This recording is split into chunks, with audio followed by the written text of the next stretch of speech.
Hello, hello there, world. My name is Murray. I'm with my co-host Corey, and we are The Real Guys. And this is The Real Show with two E's. We've got a packed show for you today for our inaugural broadcast. As always, I'm accompanied by my co-host Corey. Hello. Explain the show to them. Explain the show to them today, Corey. Well, today we've got some interesting stuff coming up. We've got some news, got some bad reviews, got a little discussion about cats, and then we've got a little recommendation for everyone out there. Our weekly rec. So the music you just heard was Eye of the Tiger by Survivor from Rocky III in 1982. What a sweet year that was, Corey. Do you remember 1982? I wasn't born then. No, so you weren't actually there. No. You don't know what 1982 was like. Neither do I. However, we're going to jump into our first. We're going to kick things off for you today with your weekly dose of film news. Do you think we should have a jingle? Yeah, we should probably come up with a jingle. A jingle for film news. Right. Yeah. Film news. First off today, we've got, unfortunately, a heap of delays. The new Dune remake has been delayed to October 2021, starring Oscar Isaac, Dave Bautista, and Zendaya. She's in lots of things now. She is. She is a bit of the rising star. We've also got the James Bond 36, 35, 36? 30. 35, I think. No Time to Die delays to March 2021 with a theme by Billie Eilish. We've got all the regulars back, Daniel Craig and Ralph Fiennes, Ben Whishaw. They're all coming back with new villain played by Rami Malek. Yes. Now we've got The Batman delays to 2022, directed by Matt Reeves, starring Robert Pattinson as Bruce Wayne Batman himself. We've got The Matrix 4 delays to 2021, the highly anticipated sequel to the Matrix trilogy. Delays to 2021 with Keanu Reeves back and some of the old cast back as well. Hugo Weaving, unfortunately, I don't think he's going to come back. Don't blame him. Yeah. Right, next we have Fast and Furious 9 delays to May 2021. The Fast and Furious saga. What's the word for 9 films? Is it a heap? A heap of films. It's just a heap, mate. It's just a heap of Fast and Furious films. Fast and Furious 9, the latest in the heap of Fast and Furious films, delays to May 2021 with Vin Diesel back and new villain played by John Cena himself, Big Match John. Yeah, interesting. Is going to be starring as I think he's playing Vin Diesel's brother. Something like that. There's some relation to him. Yeah, there's some relation to him. So yeah, do you have any film news for today? To be fair, it's not really news, but I will say this: the upcoming next year, if everything goes to plan, and all of these films come out, it's gonna be a good year. It is a real good year. I mean, this year hasn't been the best film, but next year should be a good return, hopefully. Yeah, a good return back to seeing films come out. Good return for films. We've got another couple of pieces of news here. Director Patty Jenkins and star of Wonder Woman Gal Gadot are working on a Cleopatra film. Nice. We also have John Davis Washington, and he's joined David O. Russell's latest film that was announced back in February. We also have we've got Benedict Cumberbatch joining the new MCU Spider-Man film, the Spider-Man 3 sequel to Spider-Man Far From Home, I believe, lined up in the MCU. Benedict Cumberbatch will be joining him as well. The new film, Pixar's Soul, is headed directly to Disney Plus, along with Mulan that came out earlier this year. The new animated film will be coming to Disney Plus. We don't know whether you'll have to pay for it yet. Like Mulan, you have to pay about 20 quid for it. 20, 30, something like that. Yeah, 20, 30, something like that. Around there.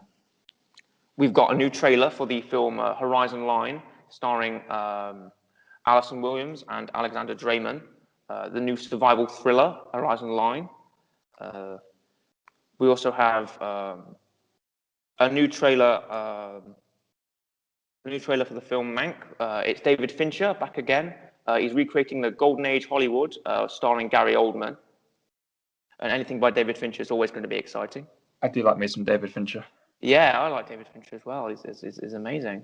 The production for Jurassic World Dominion, the third Jurassic World film, it's paused production, but recently it started up again with all of the old stars coming back, the old cast like Laura Dern, Sam Neill, and Jeff Goldblum are all back, along with the new cast of Jurassic World. That's Bryce Dallas Howard, Chris Pratt, and a few of the others. It's been pushed back to 2022, but I think as long as it stays on course and keeps everything it's supposed to be doing, then we'll get a good debut for that.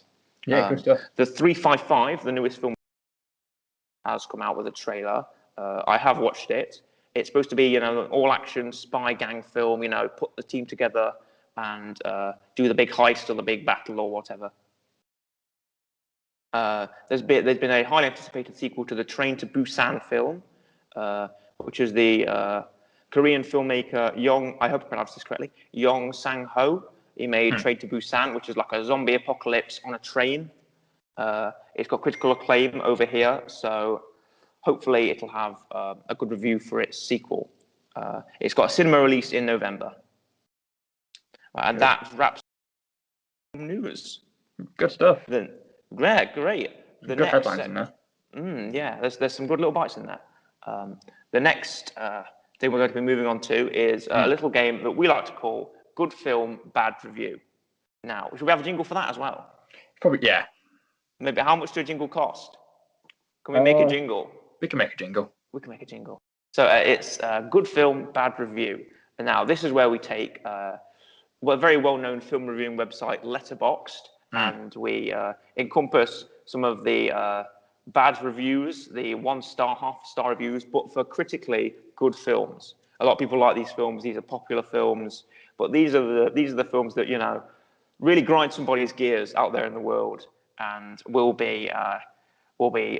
I'll be saying the reviews, and Corey will be trying to guess what films they come from. I was up late last night getting only the best, only the saltiest, only the grindiest, geariest of half-a-star, 1-star reviews for you, Corey. Good. And with the release of Tenet coming to cinemas, the latest Christopher Nolan vehicle, we have decided to encompass some of his best films for this segment. So here we go with Good Films, Bad Reviews. Now, what do you think of Christopher Nolan? Do you have any opinions on him? Really good. Really good. You're a fan. You're a fan of the Nolan, are you? He wouldn't be one that instantly comes to mind, but out of all the films I've seen, there's never really been anything bad. Really? There's never been a weak link for you? No, which I guess we are going to find out today what people think of his films. Yeah, we'll see what the people think today, what these particular people think. But I like him. It's good.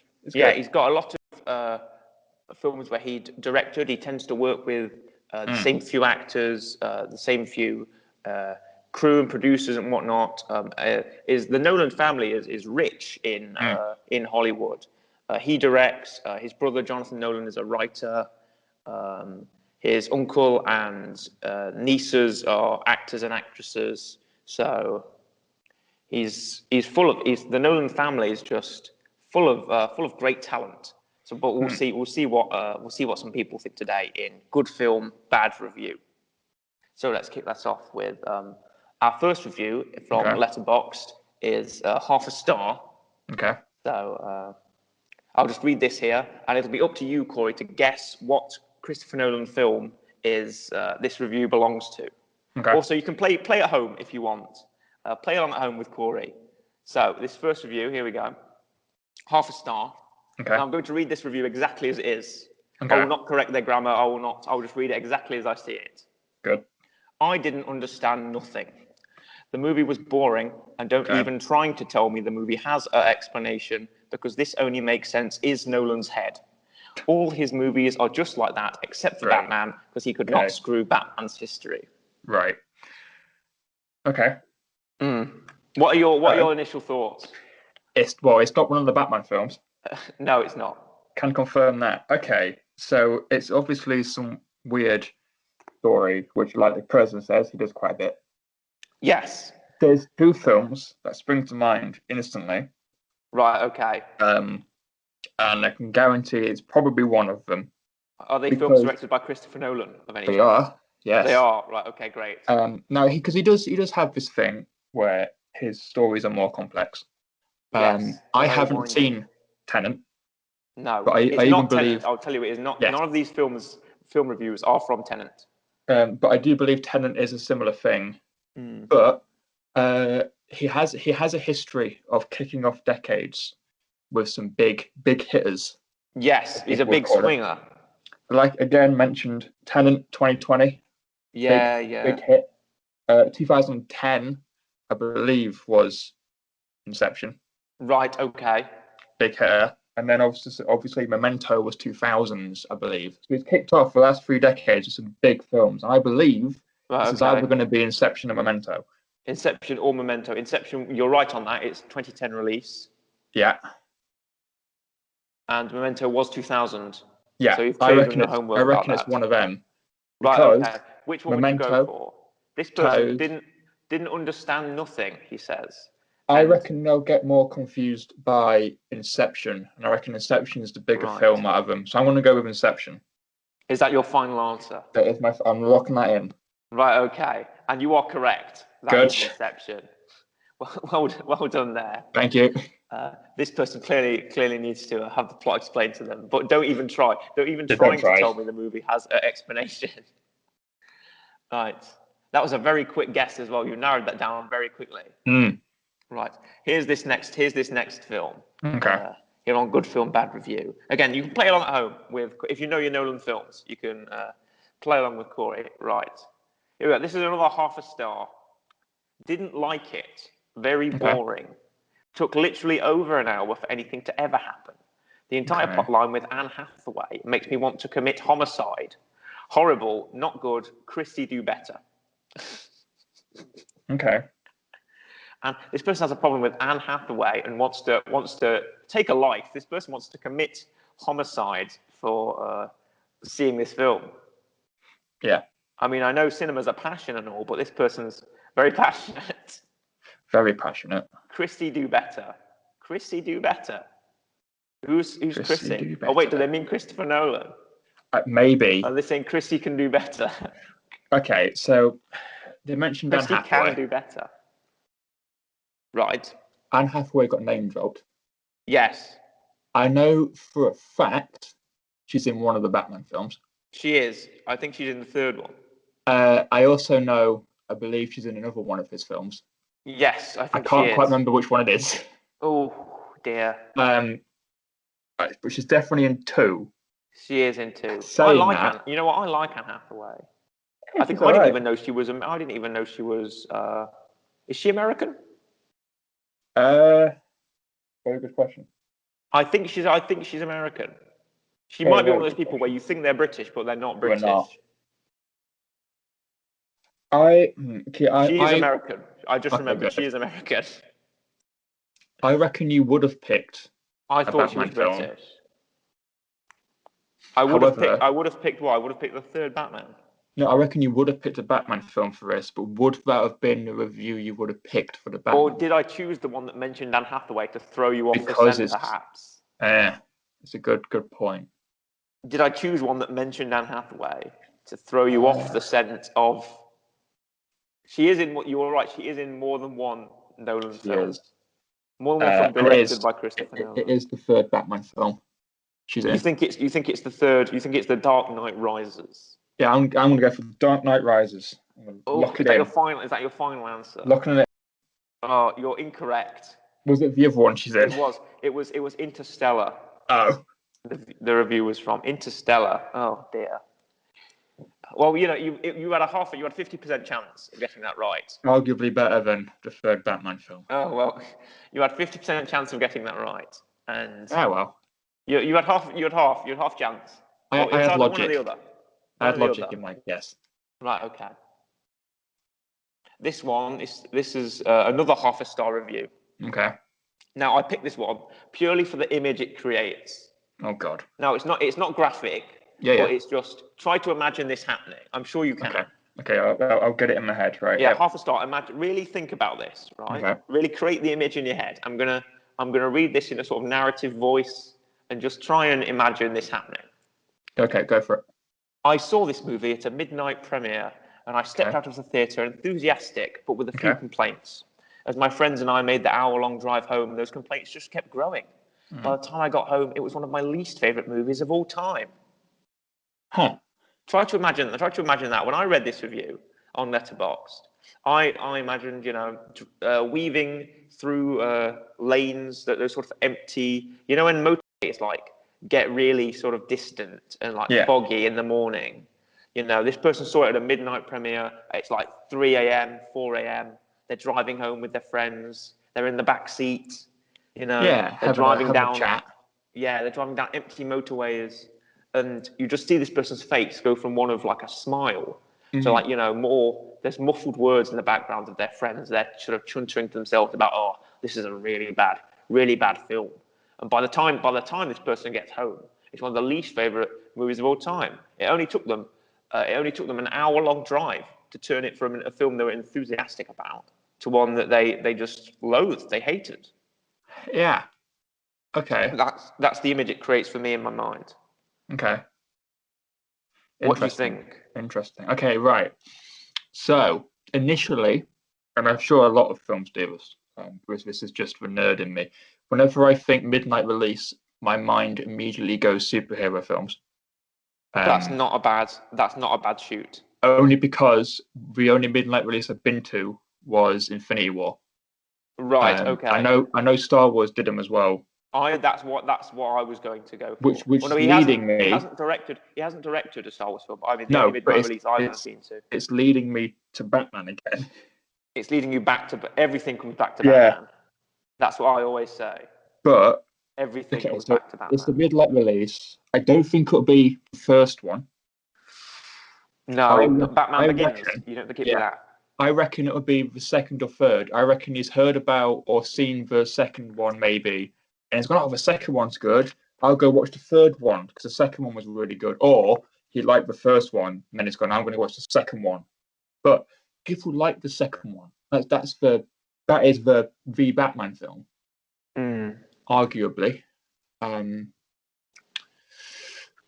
But I also don't know if I would call the third one.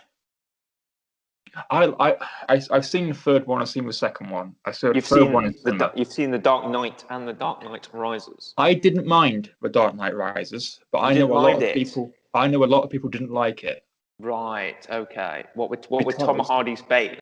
Yeah, because the second one was really good. You think darkness is your ally? Yeah, exactly.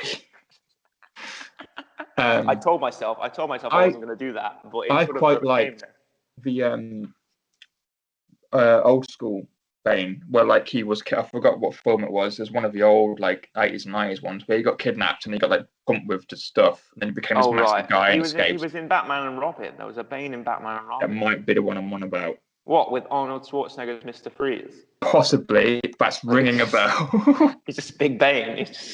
He doesn't even have a line, does he? He's just that's the thing, though. I like massive Bane. It makes more sense. You like massive Bane? Yeah. Okay. It's all right in The Dark Knight Rises, but it's just a guy who's just jacked. Let's not stand on ceremony here, Mr. Wade. Yeah, I want Bane who can't exist. Too big to exist. He's too big to exist. He's too massive to exist. Yeah. He's just huge. It's a huge man. I'm going to say, because also I think you would have gone for more of the critically acclaimed stuff, and The Dark Knight is definitely more acclaimed than the other two. I'm going to go for The Dark Knight. I'm going to go for the second of his Batman films. You're going to go for The Dark Knight? Is it The Dark Knight? Joker? With Heath Ledger, yes. Right, is that your final answer? I'm going to go yes, but judging by that noise, I'm going to hazard a guess it's probably the third one, but I'm going to stick to my guts. You're doing so well. It is the third one. Damn it. It is The Dark Knight Rises. So he would have went to the second one, like the second one, gone to the third one, and then... Gone to the third one, a midnight premiere, and just on his way back home, he just ended up not liking it. Yeah. Which is, that's the worst thing about this thing. Well, no, it's initially, when you get out there and you enjoy, and your initial impression is enjoyment. Yeah. And then throughout the course of thinking about it more, you realize how I don't want to use the word bad because it's not bad. No, it's not. It's a good one. You're disappointed, and the complaints will just keep growing in your mind. The more you think about most films, you probably will start to like them less. Yeah, the more you like. If you really start to pick at stuff, yeah. Well, no, films are a thing where you can sort of just suspend your disbelief for a moment. I'm not talking about your thrillers or your real life, but a film like The Dark Knight Rises. We're talking about a man who goes out at midnight, late evening, dressed as a giant black bat, and flies around beating up criminals with his bare hands. I know this isn't Adam West. This isn't him punching someone and the word bang, slap, and wallop appearing. This is slightly more realistic. Adam West. Yeah. Sometimes you just can't get rid of a bomb. Oh dear. But yeah, this isn't that. This isn't Batman and Robin back credit cards. George Clooney on ice skates. This is. Do you know that bit where he gets ice skating? Ice hockey with the with Mr. Freeze, with the Mr. Freeze goons. Honestly, the only bit I can remember with Batman and Robin is Bane. Oh, It's Bane and the really bad Mr. Freeze jokes. Where he goes, what does he say? He says, what killed the dinosaurs? The Ice Age. Yeah. The Ice Age. Which is the main one that sticks in my head. I presume it says freeze a lot. He does say freeze. He does say, stay cool. Yeah, that's the one. Cool. Talk about your cold shoulder. I like that, though. That's my kind of humour. I like that. Is what you like a good pun? Very punny. Yeah. I'll keep that in mind. Yeah. Very punny. But yes, Dark Knight Rises Bane. I think Dark Knight Rises Bane was. Well, this is saying that in the production for The Dark Knight Rises, they expected the Joker to come back before the unfortunate passing of Heath Ledger. Yes. So Bane was really. It wasn't what they were going for. They wanted Joker to come back because obviously Joker survives at the end of The Dark Knight. When even though he wants Batman to kill him, Batman won't. But then Bane sort of comes back as the big villain in the third one. Yeah, he's not a massive. Well, Tom Hardy is a big man. Yeah, he is. Or at least for that role, he was. Yeah, a buff dude. Yeah, he was. He was punching. Did that bit where he's fighting Batman and he punches those pillars and breaks them apart. I think that is, as far as that film goes, that's the part I think I really enjoyed. Oh right, you like a good strong Bane. The big pit. Yeah. Where he breaks his back and then he's got to climb out of the pit. Called Nightfall. There's a comic called Nightfall, and that's where that happens. Where Bane breaks the back. It's where Bane's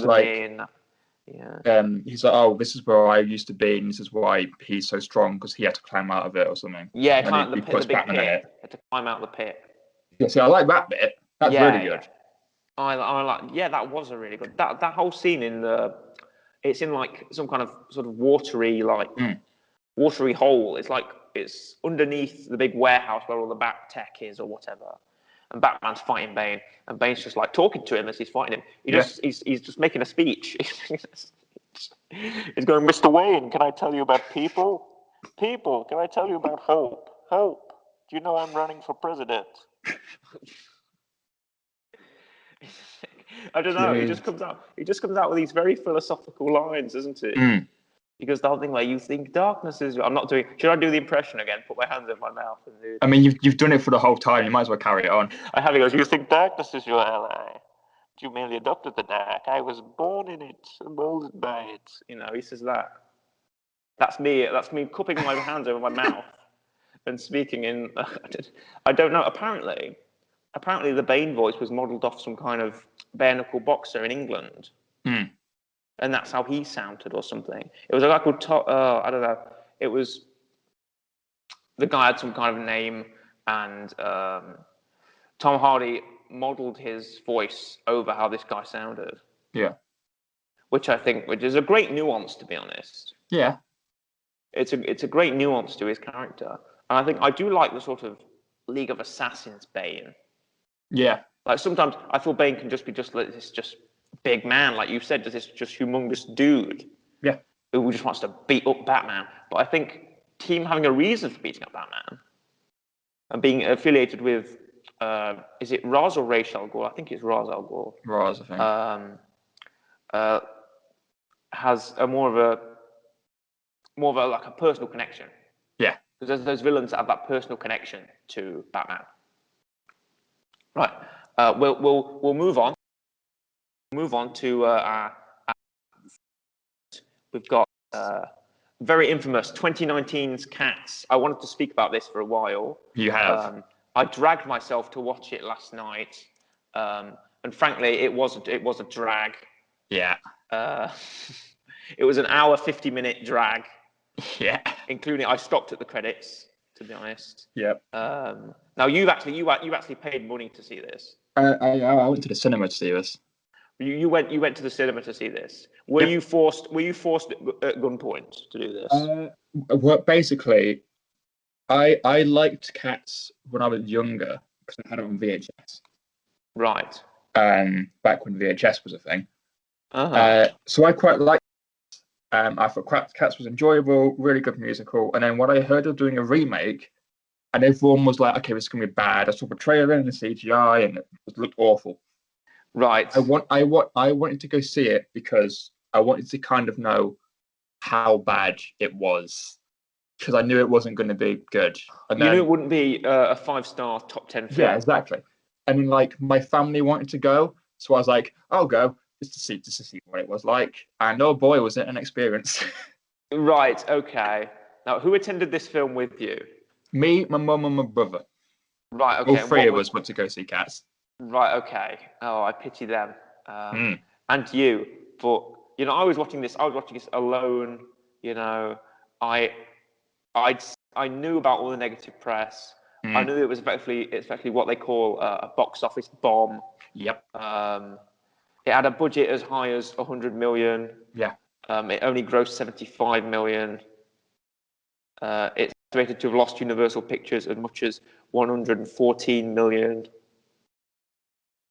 So, and all from just a bad adaptation of a book by T.S. Eliot. Yeah. And a musical by Andrew Lloyd Webber. Even though I've seen them, I was very young when I first saw the musical. Yeah. I don't remember much about it. I remember most of it. Right. Okay.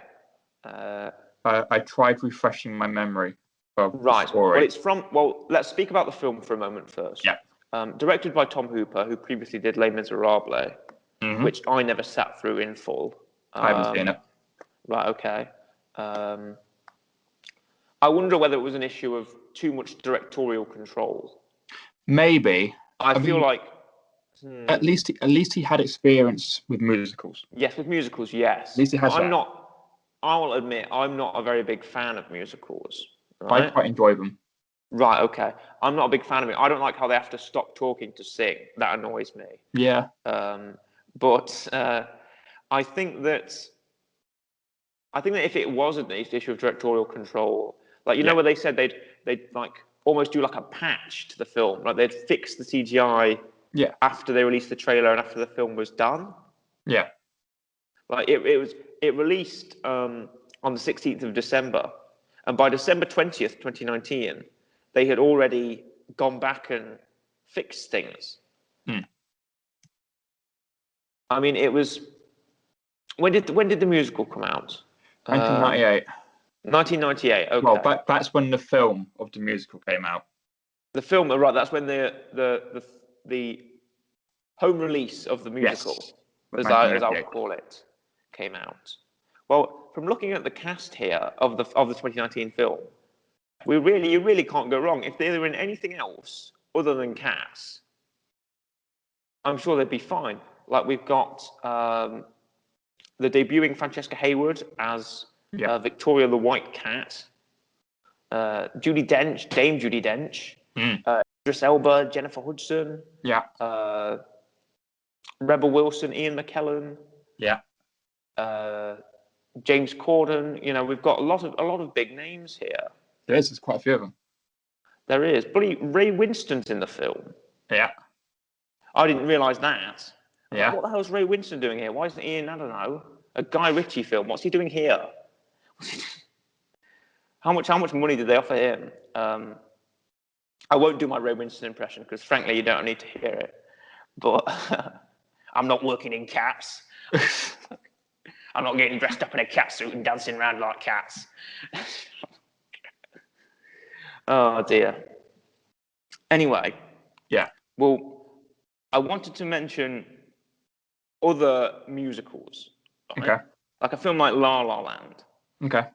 A very successful musical film. Yes. Did very well. Did very well. A lot of people like it. What did Cats do wrong? What is the problem with Cats? Why did Cats fail where other musical films like, I don't know, Mamma Mia or Les Miserables or La La Land, where did those films succeed? And where did Cats fail? I feel like we're going to need a lot more time. We may need a lot more time. We may need another full episode for this. I mean, for me, it's quite simple where Cats failed. Right. I think. Other than the very, very obvious problem with the CGI and the human figures, I'm ignoring that. That's a very, very obvious fault. We'll handle that a bit later. Let's push that to the side. Let's talk about how did other musical films succeed and get high critical acclaim where Cats did not. I've got a quote here from The Guardian, and no amount of A-list stars can save Cats. And that's a very prudent point. And I was wondering, and with an estimated budget of 100 million and a shockingly low box office take of only 75, you've got to wonder what was the problem with Cats? Why did it not get? Because the musical was very successful. It was. If I can touch on the musical, Andrew Lloyd Webber music, an adaptation of T.S. Eliot's. Hold on, let me just. T.S. Eliot's book of Old Possum's Book of Practical Cats. Originally, it was going to be an animated film when they talked about the bridge over to the big screen. It was originally going to be an animated film directed by Steven Spielberg. Very nice. There's some concept art. Of just these sort of very almost like Aristocats. Yeah. Sort of very very slim, sort of black shadowed cats, moving through the night and that sort of thing. I can imagine it being a very successful animated film. If we imagine that 2019 Cats was an animated film and just had the voices of all these great actors, I'm sure it wouldn't have gotten so much criticism. It would have done better. But again, going back to the musical, Andrew Lloyd Webber worked for a while on these songs and on this choreography. And it came out. It's a Tony Award-winning stage performance. This musical, and it went to America. It went to Australia. It went to everywhere. Literally everywhere. Literally everywhere. And it's hard to find someone in our world today that doesn't know about the musical. And I think the musical succeeded because it was something that people hadn't seen before. Like these amazing suits, these amazing costumes of fur and feathers and whatever, and this great choreography, which is typical of Andrew Lloyd Webber, and the music as well, the original songs, and the sets that they created for this sort of thing. However, in Cats, I feel like we now have to sort of bridge to the CGI. But what did you? If you were to comment on the musical, what would you say? On just the musical? We're just going to comment on the musical because this is obviously what it's leaning on. This is what the film is leaning on. Like they're almost saying, "You've seen the musical, now see this." Yeah. So like I said, I quite enjoyed the musical. I watched it a lot when I was younger, back on VHS. And I quite liked it. One of my favourite things about the musical, however, this is something that I'll touch up upon when we get to the actual film. It used a lot of other stuff that the film forgot about really well. Like you said, sets. Obviously, it's a musical. It's on a stage. They use a lot Yes. of sets where they move things around and they whatever. Yeah, Um, you don't have the luxury yeah, of cuts and editing in a they use that data really format. well, and they use lighting really well. Because if I'm not mistaken, in the original musical, whenever McCavity was on screen, it would be red. It's always red. Right. And they use Okay. lights and they use sounds really, really well. Hmm. And again, like you mentioned, costume. Everyone looks different. You can tell who everyone is. It's a very Yeah. elaborate sort of thing. But Um, I found when I was watching that I would almost there were just like fields of grey and white cats. And I was like, if they're not wearing an item of clothing, I don't know who they are. that's true. There was a lot, yeah, but I also kind of in a way think that helps because Right. a lot of them are, like you said, black and grey. There's the two ginger ones, are they twins? Oh God, I can't remember. Um, they're definitely a duo anyway. There's them two, and then What the there's thief, the cats that like steal yes, things. I think they're are they black? no, they're ginger. Are they ginger? Oh, Yeah, and then you've got Rum Tum Tugger's got a bit of ginger on him, but not much. He's my favourite. I love him. is he? Yeah. Is is he the one that's Jason Derulo? Yes, That yes. he He's dances and his foot in the clips through the original. floor. Yeah, in the original, he's like the rock and roll sort of.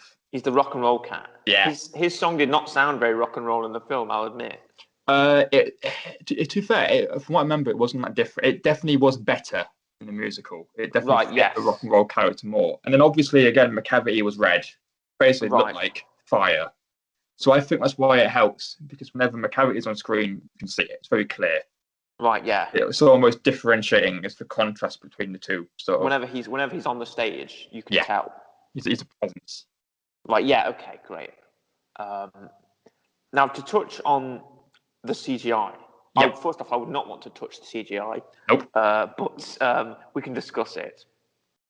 And initially, when the plans for this film were revealed, and I saw an article that said they'll be doing it CGI, I cringed. Yeah. I thought, oh God, I don't want another retread of The Rock in Scorpion King, or Yeah. the Mummy. What was it? It's the Mummy. Scorpion King actually He was in the looked Mummy. right. It was in the Mummy that looked bad. Yeah, he was in his own film, The Scorpion King, but he was in The Mummy. He was just a big rock torso on a scorpion Yep. body. It's worse because they did build a practical thing of that. Yeah. I don't think they ever used it. Probably not. No, probably not. I know there is footage out there of a practical Scorpion King that they just never used. They went for CGI, obviously, because you try to be groundbreaking and you try to say, "Hey, look at this! We've made this amazing computer-generated image," but it just ended up not working, and it's painfully obvious in Cats because the sort of the uncanny valley, and it's not even uncanny valley. It's like dilapidated stairway or it's not disturbing good. basement or something like that. I feel it just dates it. When you look at Cats, you're going, oh, there goes 2019 Cats. Yeah. It's not like to use an example, they also used a different type of CGI in Star Wars Rogue One. Yeah. They brought back two fan favorites. They brought back Princess Leia in the end for like a scene, and they used Peter Cushing's Grand Moff Tarkin for a good chunk of the film. He's in there for a solid 10 minutes. Yeah. And of course, you're not looking at his face all the time, but what they do is they sort of put him in the shadows. They put him where he's sort of standing over someone. He's standing behind someone. He's like silhouetted. Yeah. So you can't really see the fact that his eyes don't move like a human's eyes, or the fact that his lips are a bit straight and flat. Yeah. That type of thing. I mean, I know it's groundbreaking CGI, and I won't knock what they've done. They've created a whole, human. They've not created a cat. But it's done very sparingly. And so even with Leia Organa, she's in there for one shot of the film. You see her face, she says one word, and that's it. Yeah. But with Grand Moff Tarkin, he's in there for a solid quarter of the film. but you don't really get a good look at him. Yeah. You see him sort of in the shadows, standing behind someone, standing next to someone. There's always something else you can look at other than CGI Peter Cushing. But what I wanted Cats to do, if we didn't have CGI, right? Okay. Can I pose this question to you? Yeah. If someone came up to you in the street and said, "I want to make a live-action Cats," or they say live-action, but they mean CGI. Yeah. I want to make a live-action Cats. How do I do it? I wouldn't go to them and I wouldn't say, "Do it CGI." That'd be the last thing I say. I wouldn't. What would you do? I would literally just be like, right, just do what the original one does. Have people wear costumes and face paint, and just make the world around them like different. Like Really? you can CGI the world, that's fine. But have them in costumes. Because like even though the musical is them in costumes, it doesn't look weird. It looks fine. Because I get why. I feel like that's what they tried to do with the CGI.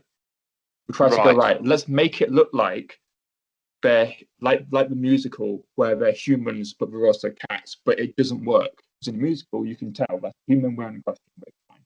Yes. Whereas in the musical, it's too much of them trying to make it look like a weird cat human hybrid. It doesn't work.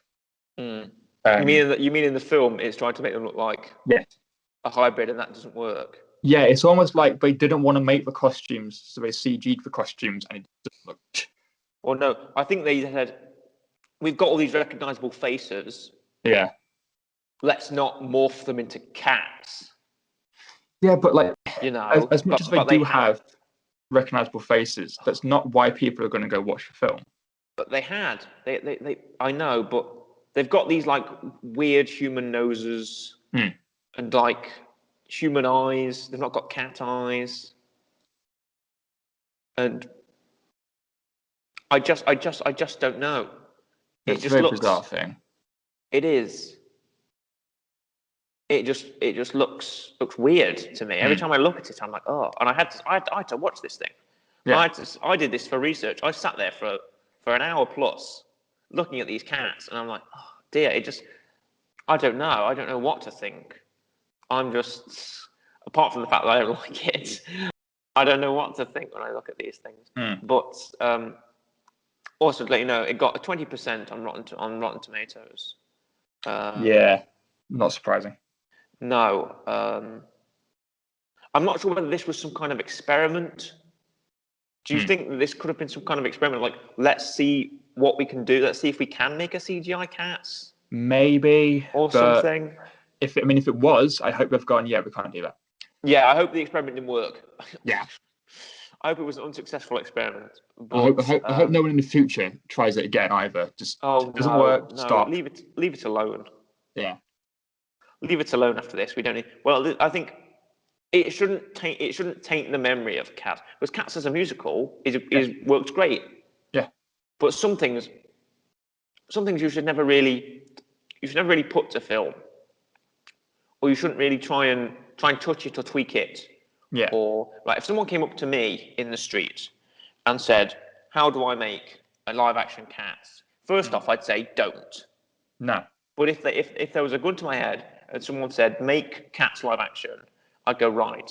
Practical effects. Yes. Animatronics, fur, feathers, hair, costumes. Surely it'll take 9 hours in the makeup trailer, but I think there's a level of realism that you have to go with. Yeah. I don't think realism. I think making it realistic, or making it look like there is actually something on screen other than a jumble of CGI and Judi Dench's face. Yeah.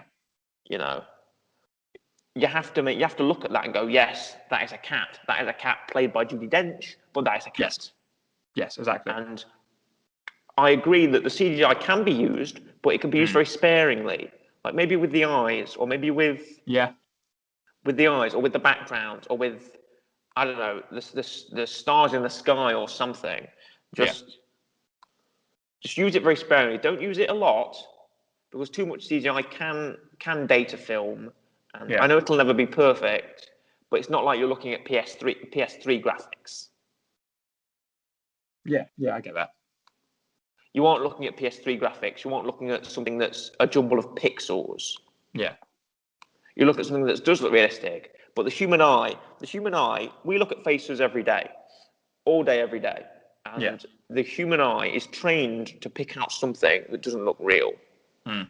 Now, I know I didn't explain what the uncanny valley is, but because you probably know, Corey. I know what it is. But for the viewers at home, the uncanny valley is a theory, a hypothesis that states that the human eye is so well trained at picking up faces that it can tell when something isn't real. Yeah. Like, there's a degree of, like, obviously, if you look at an industrial robot, you know that doesn't look like a human, even if it's building a car or doing whatever it's doing. Now, a humanoid robot is a step up from that. Like, I don't know, C-3PO. Yeah. Yes, it's got arms and legs and a head, but it's not a human. And the uncanny valley is something that looks human. Like, you know those things in Japan, those sort of faces, those human faces, but they're like those sort of chatbots that talk, but they have a human face and human eyes.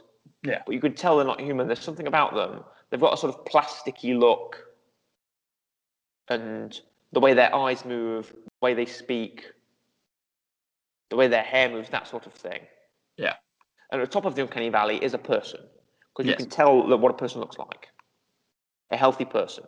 But at the bottom of the uncanny valley, it's like a prosthetic hand, a prosthetic leg. You know that's not a real leg or a real hand. Yeah. Or a real person. So that's what the uncanny valley is. And it works with cats because you know that's not a person. You know that's not a cat. But the way the face moves, the way that the sort of very smooth texture of the CGI, it's like I watched this about a month ago. Have you seen Alita Battle Angel? I have not. No. It's done by Robert Rodriguez, and it's a live-action remake of the anime Alita Battle Angel, Japanese animation. And the main character is a CGI character, but everyone around them are a real person. Yeah. Christoph Waltz in it, Edward Norton's in it, Mustafa Ali's in it, but they're real people.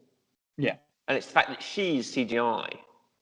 The main character is CGI, but it's done in a way that doesn't make, because there's other CGI characters in the film.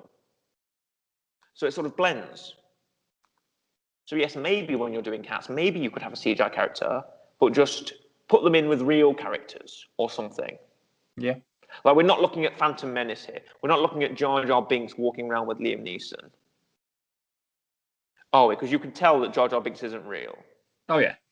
But with the right setting, with the right characters, with the right practical effects, it can look real. Yeah, it can. Yeah, it can. John Nugent of Empire Magazine, I have a quote from him here. He says, "Is this something cinema actually wanted?" And No. my straight answer, no. My straight answer, No. My straight answer is no. No. No, we did wanted not it. want 2019 Cats, and I feel like, sure, if you like the musical, maybe check it out. Yeah. If you like cats, I'm not a cat person myself. I've got 2 dogs, but if you like cats, maybe have a watch. I'm sure if you're a fan of Idris Elba or James Corden or Judi Dench or Taylor Swift or whoever, or Ray Winston, Yeah. you can, or Ian McKellen as well. You can check this out and see what you think. What would you give it? Here on the real show, we have our rating. We have the real rating system, where we give everything a real rating, double E. So, how many reels would you award Cats out of 10? I would give it 3.5. 3.5 reels. 3.5. What would you give the reels for? Would you give it for? I think I'd give it a reel for hard work.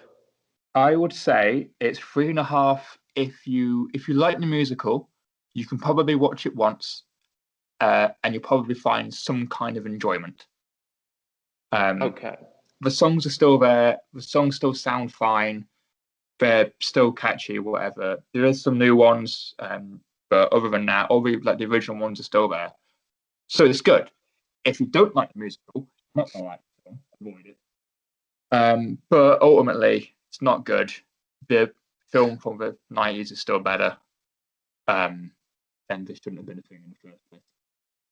Right. That's very Good decisive watch. of you. It's good for one watch. It's good for a That's watch. it. It's good to have a watch, see what you think. Yeah. It's good for a one watch. I wouldn't recommend going back and watching it a second time. No. But in case you want to lose your sanity, perhaps. But I think I'd give it a reel purely for the work that went into this film. Yeah. Like, I know all the actors are trying as hard as they can, obviously, and I know this did go through a lot of work, a lot of rewrites and reshoots and whatever, and fixing the CGI after the film came out. Yeah. Which is unheard of. I give it to Reel purely for that. We're going to end today's broadcast of the Reel Show with a weekly rec. Corey, you've picked out a film or I have some form of media you'd like the viewers at home to check out, the listeners at home to check out. So what weekly rec do you have for us this week? So today, for this week, I've picked out a film, which is one of my personal favourites. I like this film. But it's a film that I don't feel like gets talked about enough. Bit underrated. All right. Is this film? It's from the 80s, 1986. Okay. To be precise, I believe it's a 15. Right. I could be wrong. Okay. But it's from the 80s, and it's called The Hitcher. The Hitcher. Have you seen The Hitcher? I'd say I'm unfamiliar with The Hitcher. Could you tell me what is the plot of The Hitcher? About The Hitcher. So, do you know who Rutger Hauer is? I do not know who Rutger Hauer is. Have you seen Blade Runner? I have seen Blade Runner. He's in Blade Runner. Ah, okay. It's ringing a bell. He plays a guy called Roy. Right. If anyone out there who's seen Blade Runner. Okay. But basically, it's this kid who's going on a trip, real long trip, and then he comes up to a hitchhiker, and then he picks him up, puts him in his car, and then the hitchhiker reveals that he's basically this murderer, right? Right. And then the kid, right at the start, kicks him out of his car, thinks he's escaped him, drives off really excited, and then basically the hitcher, whose name's John Ryder, keeps coming back and just keeps messing with him for like an hour and a half. Okay. And that's pretty much it. It's just a thriller. It's a thriller. It's a bit of a horror, perhaps. Yeah, and it's just this weird film where like somehow John Ryder's like one step ahead, and he's just messing with. The Hitcher, as they call it, as they call him, apparently. But it's like you don't really know why he's doing it. Right. Okay. And it's kind of up in the air, and it's this really interesting kind of film to watch. It's only an hour and a half. It's short. It's not even that long. How many reels would you give it? Would you give it a reel rating? I would give it a solid 8. Solid 8 reels. Solid 8. That's the highest rating we've had yet. I would also like to point out I am not talking about the 2007 remake, which features Sean Bean. Spoiler: he dies in that film. Oh no! You've ruined that film for me now. Yeah, don't watch the remake. The 2007 remake. I was unaware it had a remake. Yes, yeah, Sean Bean's in that one. Yeah, don't watch that. And also, we did a sequel to the original one from the 80s. Also, don't watch that. It's basically a remake. Is it called The Hitcher 2? Yeah, it is. It's called The Hitcher 2. I've Been Waiting. It's like the original guy who plays the Hitcher wasn't alive when they made the film, so they replaced him with someone else, claiming he'd got reincarnated, and then it's basically just the first film but worse. Oh, right, fair enough. So avoid that. Just go for the 86 version and don't touch anything else. Right, solid advice. Yes, it's really good. Really good. Solid advice. That's a high rating, 8 reels. Wow. That's a very high rating. What would you give it? What would you give it 8 reels for? What's your? To be honest, mainly for Rutger Hauer. It's really Really, good. the Really performance good. of the performance of. It's not only the performance of his career, I would argue. It's genuinely one of the best villains in film Oh wow! out there. Better than a lot of them. Is really good villain. Wow! For one film and for that whole performance, he's fantastic. Wow! So there you go. There's your weekly rec, The Hitcher, 1986. 1986. Amazing. And to close out today, to close out the real show today, we're going to give you "Memory" by Elaine Page from the musical Cats, from 1983. Cats. To just seal off the show today. So thank you for being with me, Corey. Yes, and we will see you next week. We will be hitting the airwaves next week. Same real time, same real station. On Siren Radio, that's right.